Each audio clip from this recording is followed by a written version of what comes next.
আজকের এই ভিডিওটা অতি গুরুত্বপূর্ণ। দেখা মাত্র প্রত্যেকটা বাংলাদেশী নাগরিক এটা ভিডিওটা শেয়ার করে দিবেন, কারণ আমি যে তথ্যগুলো দিচ্ছি। নমস্কার, ক্যালকাটা ডায়ালগস থেকে মনোজ দাসের প্রীতি ও শুভেচ্ছা নিন।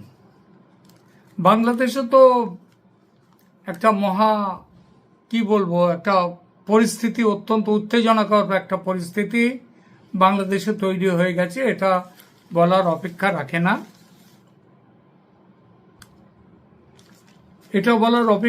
এই জন্যই যে সবসময় একটা কি হয় ভাব চলছে।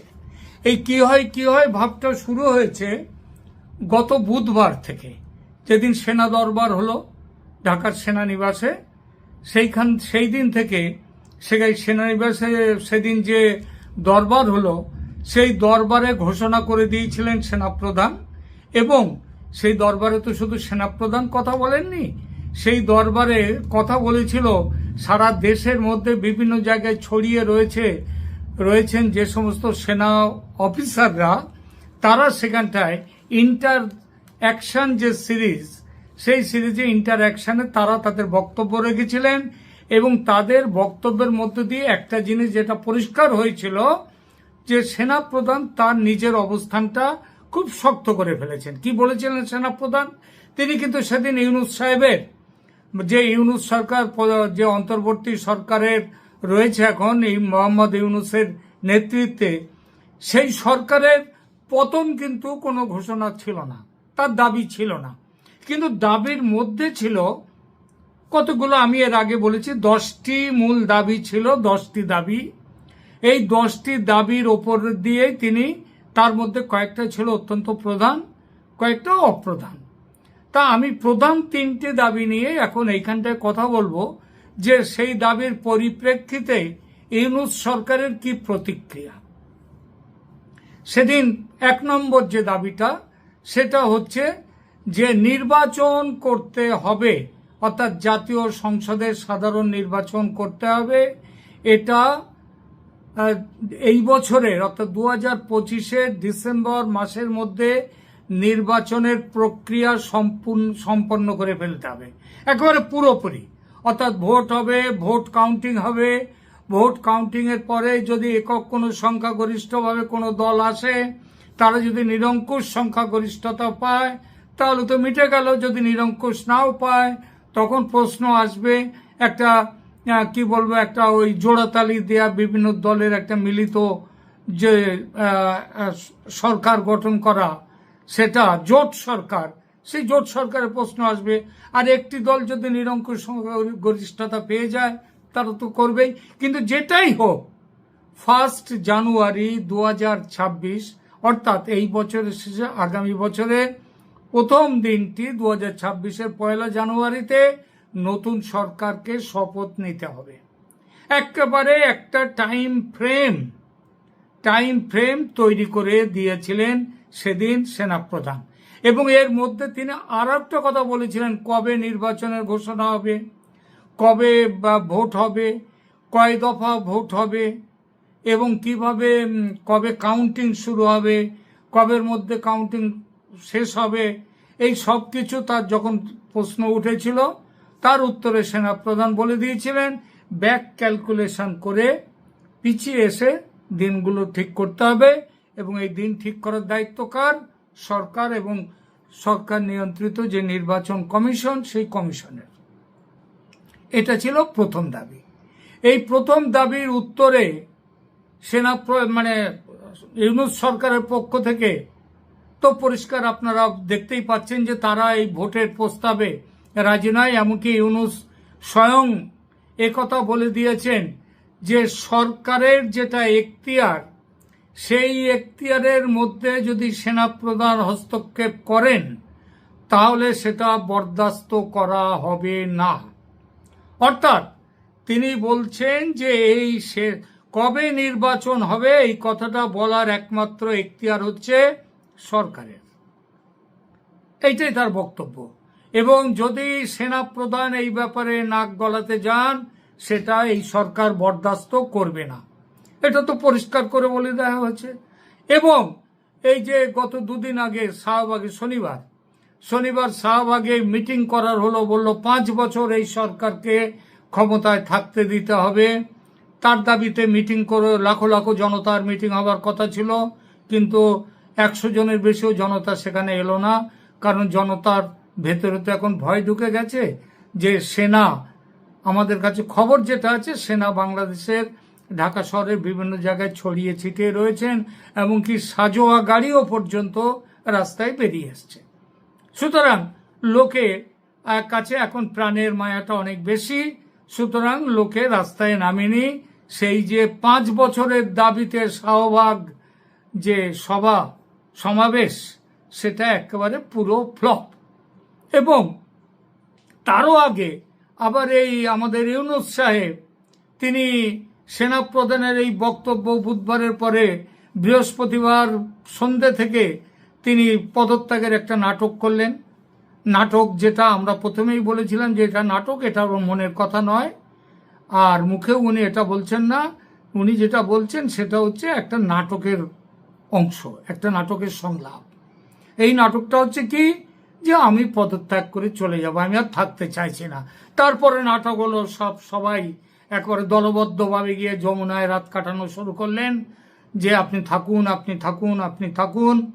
এবং তারপরে এখন দেখা যাচ্ছে যে আমাদের ইউনূস সাহেব তিনি থেকে যাওয়ার ব্যাপারে সিদ্ধান্ত নিয়েছেন। এবং তার যে আবার যারা তার উপদেষ্টা রয়েছে, তারা বলছে আমরা তো সংশোধন, আমরা তো এখানটায় শুধু ক্ষমতার জন্য, নির্বাচন করার জন্য এই দায়িত্বে আসেনি।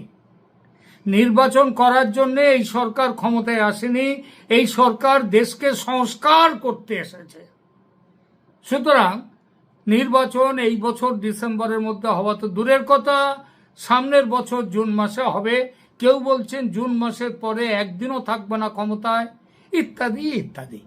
মোটামুটি যে ব্যাপারটা দাঁড়ালো নির্বাচনের ব্যাপারে, সেটা কি দাঁড়ালো এই যে এই সরকার সেনা প্রধানের ওই কথা মানছে না, মানবে না।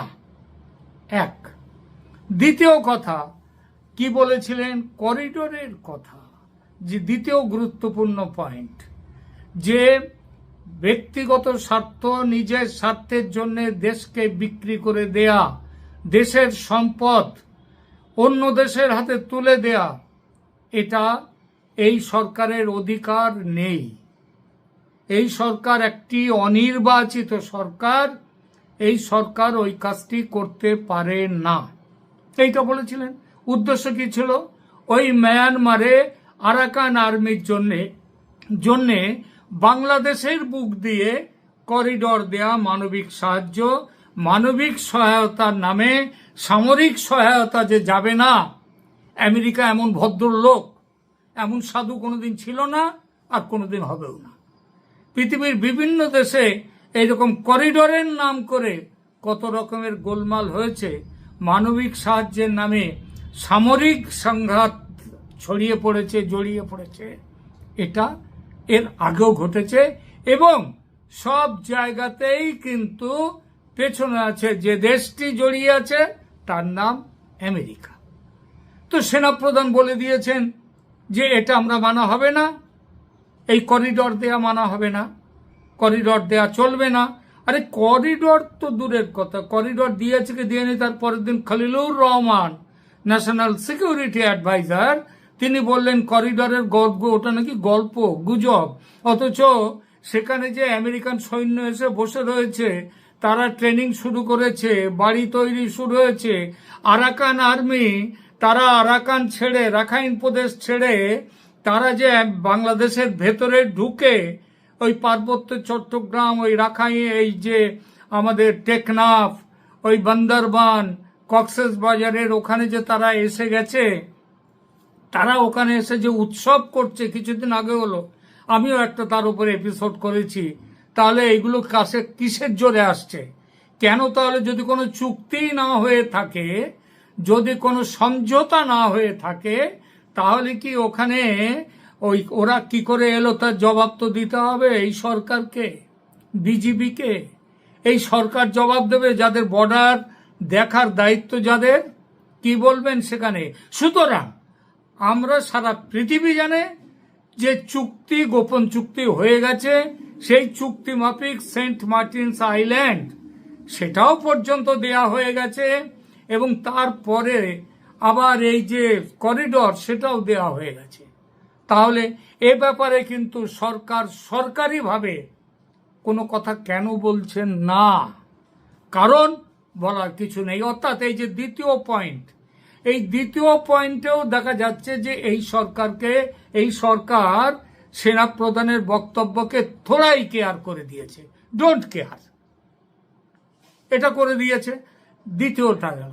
তৃতীয় একটা বড় আরেকটা জিনিস নিয়ে আসি, সেটা হচ্ছে কি মবক্রেসি, মব জাস্টিস, অর্থাৎ জনতার নামে, জনতার ছদ্মবেশ ধরে আওয়ামী লীগের নেতা মন্ত্রী এবং অনেক সময় আওয়ামী লীগের নেতা মন্ত্রী ছাড়াও সাধারণ মানুষের উপরে যে অন্যায় অত্যাচার চলছে গত 9 মাস ধরে, সেটা কি সেনাপ্রধানের বক্তব্যের পরে সেটা কি চলে গেছে? যায়নি। আওয়ামী লীগের এমপি এবং তিনি হচ্ছেন বিখ্যাত ওখানকার সঙ্গীত শিল্পী বাংলাদেশের মমতাজের ওপরে, মমতাজ বেগম, তার ওপরে তাকে যখন জেলখানায় নিয়ে আসছে, এই কোর্টে নিয়ে আসছে, কোর্ট থেকে আবার যখন তাকে কাস্টডি দেয়া হয়েছে, তিনি যখন চলে যাচ্ছেন তখন তার গাড়ির ওপরে আক্রমণ করা হয়েছে জেল, মানে কোর্ট প্রাঙ্গণে। তাহলে বোঝা যাচ্ছে, এই একটা ঘটনাই বোঝা যাচ্ছে যে মব ক্রাসি, যে এই যে মবের আক্রমণ, এটা দেশ জুড়ে এখনো চলছে। এই চলার পরে সুতরাং এই 3 জায়গার কোনো জায়গাতেই কিন্তু সেনাপ্রধানের বক্তব্য এই সরকার মানছে না এবং মানবে না। এই পরিস্থিতিতে সেনাপ্রধান কি করতে পারেন, সরকার কি করতে পারে, সেটা তো আমরা বুঝতে পারছি। সরকার চেষ্টা করছে ওই বিদায় নাটক, আমি আর থাকবো না, এরপরে সরকার তার নিজের রাজনৈতিক দলগুলোর সাথে তারা কথা বলছে। গতকাল বিএনপির সাথে কথা বলেছে। বিএনপি গত বেশ কিছুদিন ধরে এই সরকারের কাছে ইউনূসের সাথে বসতে চাইছিল, ইউনূসের সঙ্গে বিভিন্ন ব্যাপারে কথাবার্তা বলতে চাইছিল, কিন্তু ইউনূস তাদেরকে সময় দিতে পারছিলেন না, মানে হচ্ছে সময় দিতে চাইছিলেন না। কে? বিএনপি। তোরাই কেয়ার করি বিএনপিকে, এই ছিল বক্তব্য।